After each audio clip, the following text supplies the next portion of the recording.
Hello, sports fan. This is Steven here for Sports Choice Plus. I'm bringing you a very special breakdown. I'm going to be covering the Eastern Conference second round of the playoffs, and it's going to be the New York Knicks taking on the Boston Celtics. Before I get right into that, I want to make sure you're subscribed to the YouTube channel so you get all the updates and all the breakdowns. Without further ado, let's get right into it. Of course, the New York Knicks had a tough time with the Detroit Pistons, but they were able to outlast that physical outburst. And you're looking at this going up against a Celtics team that had a pretty easy time against the Orlando Magic. When you think about just OG and you think about from the standpoint Mikal Bridges and you think about Josh Hart, they're going to have to bring their A game. They're essentially going to be that second wave behind Jalen Brunson and Karl Anthony Towns because it's a lot of weapons on the Boston Celtics side. Offensively, they can get after it like nobody else. And when you think about this, anybody can give you 20 from Boston. So these guys are going to have to be on it on the defensive side.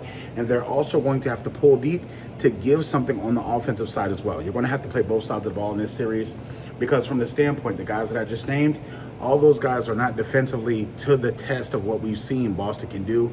From the standpoint of Jaylen Brown, from the standpoint of Jason Tatum, that's a two-headed monster itself. You look at Drew Holiday and Pritchard being another two-headed monster, Al Horford and Porzingis. They can go off in different stretches. They can give you three balls. They can give you, majority of the time, they're shooting threes more than twos anyway. So when they're hot, they're hitting hot shots. And you got to think about it. It can be debilitating when you have a 7-point lead, a 6-point lead, and you feel like you're coming back, and all of a sudden, boom, it's 2 3-pointers by Boston. Boston's going to hit you with 3 or 4 punches early. You're going to have to withstand that wave, and especially if you're in the Garden, you're going to have to defend home court because the Boston Celtics love nothing better to spoil home games. From the standpoint, Jason Tatum leads the Boston Celtics in scoring, I believe rebounds and also assists.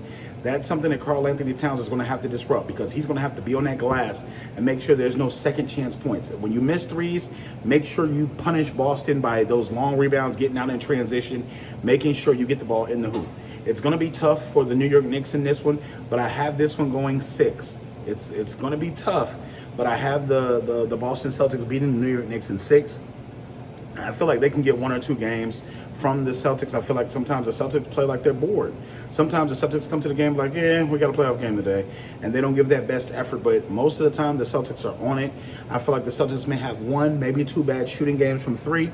But that's going to give the Knicks the chance that they need to steal 1 or 2 games from them. Thibodeau is good as far as defensively and coaching. But is he going to use his bench? Is he going to get his guys involved? I don't think they have enough firepower to beat them. I feel like the bench for Boston is better than the bench from the New York Knicks.